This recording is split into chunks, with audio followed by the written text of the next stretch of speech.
Hey everybody, this is Steve Arviso. And Charles Musick. And you're joining us today on a special edition of Two Guys, One Movie. Massacre, the Next Generation in 3D. And for those who are paying attention, Texas Chainsaw Massacre is what we're doing today. This is the first in a series of suggestions, not just reviews, but movie suggestions in addition to our traditional commentary that we do on Two Guys, One Movie. For the month of October, and you guessed it, we're going to be doing horror films. Yes, we are going to give you the best suggestions possible for... I suggested Christmas movies, but you said it was a little too soon, even though the stores are already stocking for Christmas. I said we can go ahead and do Thanksgiving because there is Thanksgiving. 1, 2, and 3. Well, there's 3 movies. That's 3. Well, join us back on Saturday with more suggestions. Yes. No, but today is October 1st, and you will be getting our suggestions on the Texas Chainsaw Massacre. Not a lot of good movies in this franchise. There's some. There's remakes. There's remakes. For those unfamiliar, there are actually 7 films in the franchise as of this point. 4 in the original series, and then another 3 since the reboot in 2003. And 4 are actually good. You would actually say 4? Yes. All right, there you go. Good night, everybody. That's the end right here. Alright. Well, no, but seriously, what would you consider the best in the franchise? A lot of people are going to say the first, bar none, but I don't think a lot of them actually watch these movies. The first, actually, it's because, I mean, if you grew up then, of course, it changed the way horror films were done. I mean, definitely. It's like the first slasher film. And, I mean, it set the standard, and, of course, a lot of films take from it today. But, honestly, I think the 2003 remake is my favorite out of the series. Honestly, it actually does. It's a total remake of the original, right? But aside from that, it does things actually. It follows the same basis of the story. The basic plot they changed things here and there, but basically they just made improvements, is what it seemed like. I mean, we just finished actually watching the original one, and I mean, yeah, it's not scary, of course, but we've seen so much nowadays, and based on horror films now, but it feels really dated. There's a nice bit of trivia that we looked up, and we saw that there were stories of people walking out of screenings for this film when it first came out. The original, that is, not the remake. Yeah, when they were showing during the pre-show and stuff. I mean, as I said, it was the first of its kind. I mean, you didn't see horror like this. It's before the, Nightmare on Elm Streets, the Jasons, the Halloween, It was the gross out film before gross out films were really much a thing. It started the shock horror genre.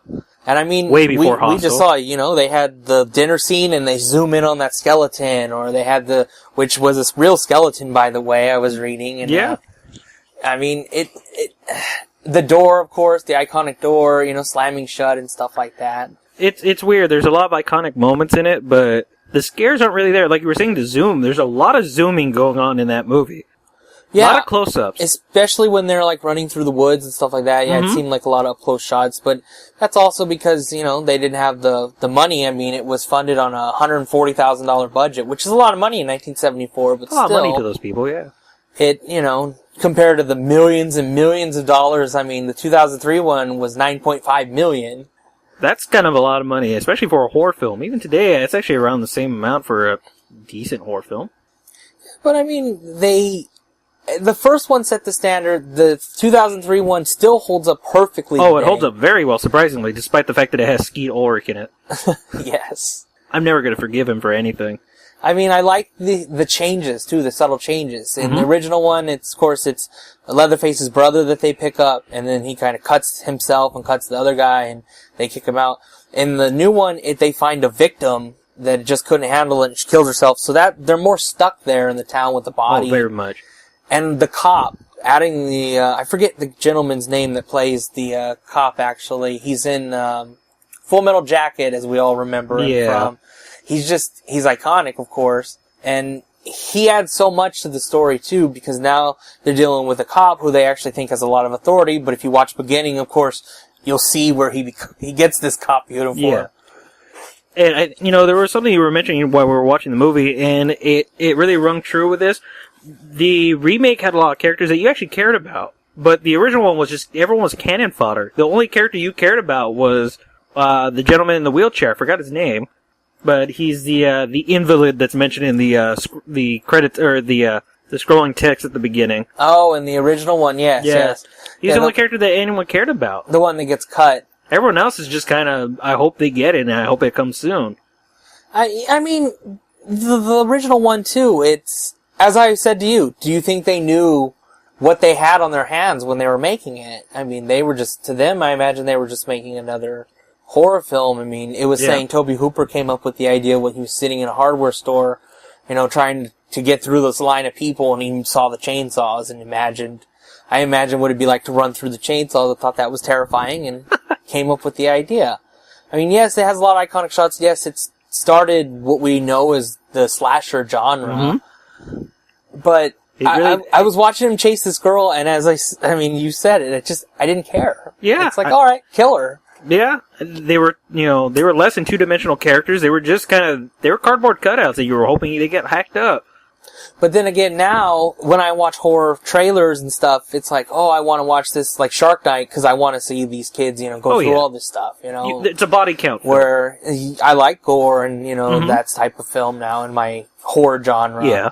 Where in when this came out, of course, 1974, I'm sure they didn't have that type of mindset. No, so watching it, you're feeling for these characters like, oh my god, what would happen if this was this? I think this was just a little bit before the Italian Renaissance in terms of the horror film stuff that started coming out after Dawn of the Dead, and then Zombie 2 came out in Italy. Really created this big genre for gore films. That kind of started with Texas Chainsaw, with the really horrific torture that you saw that wasn't really shown on screen because they had no budget, obviously, but. I think it maybe influenced that a bit more, and it was a start of something, but just because something is the beginning of a new fad or a trend doesn't mean it's necessarily the best. And if you watch the sequels, I can't recommend the sequels. Unless you want to laugh and you really want to get bored, they're pretty bad, they're rather boring, and they're silly. They actually make fun of themselves. Now, I didn't see 2, 3, and 4, of course, but they had a lot of names. We were looking at, names like Viggo Mortensen, Dennis Hopper's in part 2. Renee Zellweger. Mm-hmm. Matthew McConaughey. Academy Award-winning Matthew McConaughey. That's right. I mean, but then again, if you go to the Friday the 13th, you had the Kevin Bacon. Crispin Glover? And then in Nightmare on Elm Street, the opening, you had, of course, Johnny Depp. Yes, in his first role. So, I mean, horror films are definitely a good way for, actors and actresses to Oh, definitely. It gets some exposure. But now, let's say you've met someone that's never seen any of them. You recommend, of course, 2003. Do you tell them to go ahead and watch Beginning? The prequel to the 2003 one. I think you kind of have to. I think the last 3 films you really should just watch in the order they came out in, just because it doesn't give anything away. I think... Even though Texas Chainsaw 3D is what it's officially called, is actually the sequel to Tobe Hooper's original. Which is weird because, really, the 2003 version was just a straight-on remake. I mean, there's no real references in Texas Chainsaw 3D that really references the original film that you can't just immediately associate with the remake. Yeah, I mean, I would say, I agree to that too. But I did like... because I think if you watch the 2003 one, we were discussing this, it seems like it's a modern-day film, but in actuality, I guess it's supposed to be set in the 70s. But also, in the original one, they kind of just have the girl drive off, and then you don't really know what happens, because they don't hint at it, what the cops or anything. Where 2003 one, they're showing the footage, they search the house, and of course they say he got away. Yeah. But... I think it leaves more open in the original for... That's true. Okay, the grandmother or whoever it is dies, because in 3D, it's actually the girl who's inheriting the house. Oh, that's true. I didn't remember that. That's right. She's actually inheriting it from And she gets the note, which if she just read the damn note before she walked in, she would have avoided all the shit that happens. This is why you read your messages when you have the opportunity. Yes, if someone hands you a letter and says you should read this... You read it. Read it. Take the time.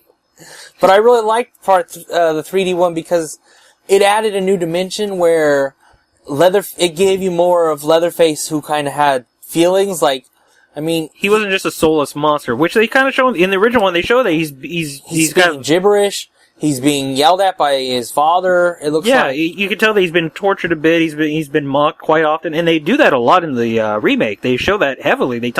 There's one scene where his mother is going on about how they treated him. She's talking about mostly how other people treated him, where he was teased and probably in school and stuff like that. And I can see where they were more loving, and that's why he's so close to them, which would work well in 3D, as you're saying. Yep. Because in 3D, if you notice, not to spoil it for anybody, but he doesn't hurt their family members, and they have certain ways of identifying who their family is. Yes. So I won't go into too much detail of that, but what I'm saying with 2003 is her saying the outside world was so cruel to him, that's why he's so loyal to his family. Yeah. Where in part 1, his brother's screaming, we do all the work, we all do, and the dad's like, oh, I don't kill, I don't believe in that. But yeah.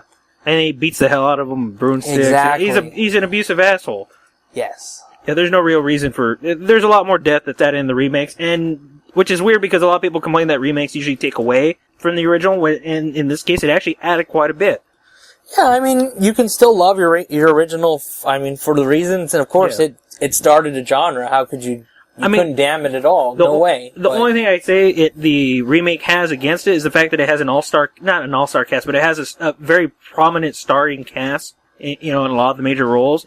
And I think that detracts from it because you know who these people are. You have certain images of who they are. At least if you watched it back then. No one knows who these fuckers are at this point anymore. But, the original cast, they were a bunch of nobodies. Nobody knew who they were, and it felt a little bit more intense. Anything could happen at any moment.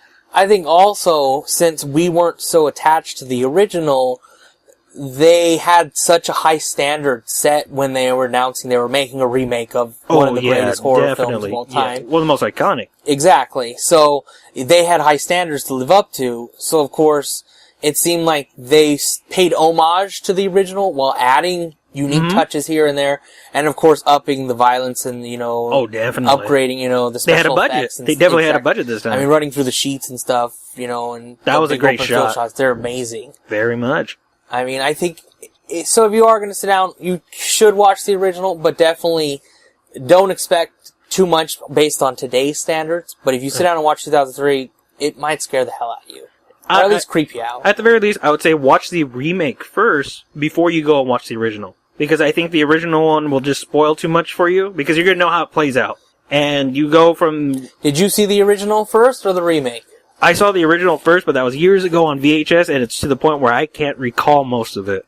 The iconic moments stand out to me, but the rest of the film is just like, I don't really remember this. I saw the remake first. Really? And I still like the original, but just, I think, seeing the remake first, it gave me kind of what to expect, but also left me with like, oh, I have no idea what's going to happen here. Oh, I didn't know the homage, but it's nice to go back and watch the original, and then go back and watch the remake again and see all the, little things. Definitely.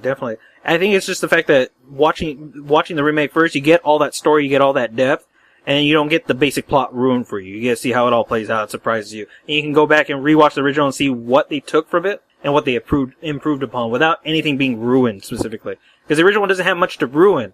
Aside from the ending, it's just, it's very quick, too. The original one's only, 120 minutes. I think it's like 20 minutes shorter, 20, 30 minutes shorter than the remake. But then again, they also add in the remake, they also add in a bunch of cool stuff at the beginning and ending. There's some nice book ending going on there. 83 minutes original, 98 minutes in the remake. Yeah. So a little bit longer. Yeah. And it definitely has those bookends that are just great. I can't tell people who want to watch horror films, I can't tell them enough to watch Texas Chainsaw the remake. It sounds weird to a bunch of hardcore people. I'm probably going to sound like a lunatic, but I am a moral crackpot for a reason, I suppose. So. Well, I mean, we grew up with so much violence on TV and stuff. I mean, I remember Nightmare on Elm Street was on TV when I was growing up. For fuck's sake, we live in Southern California. So we've seen enough, violence on a regular occurrence as it is. The remake did a damn fine job. I mean, and it didn't, taint the original at all. No. As much as people might say it does, I wouldn't buy into that. No, it improved upon a lot of it. Very much. But without the original, there would be no remake. So, there wouldn't be Halloween. There wouldn't be Friday the 13th. I don't want to live in a world without Halloween. And I wouldn't want to live in a world without April Fool's Day or prom night. Or I'm talking about the holiday. I'm talking about the movie. I'm talking about the movie April Fool. Yeah, there was a movie called April Fool's Day. And I think that's a good place to stop. Well, I hope you enjoyed this, and join us again tomorrow on October 2nd, where we'll bring you the next suggestion from Two Guys, One Movie. For Charles Musick, this is Steve Arviso. For Two Guys, One Movie, Massacre: The Next Generation in 3D.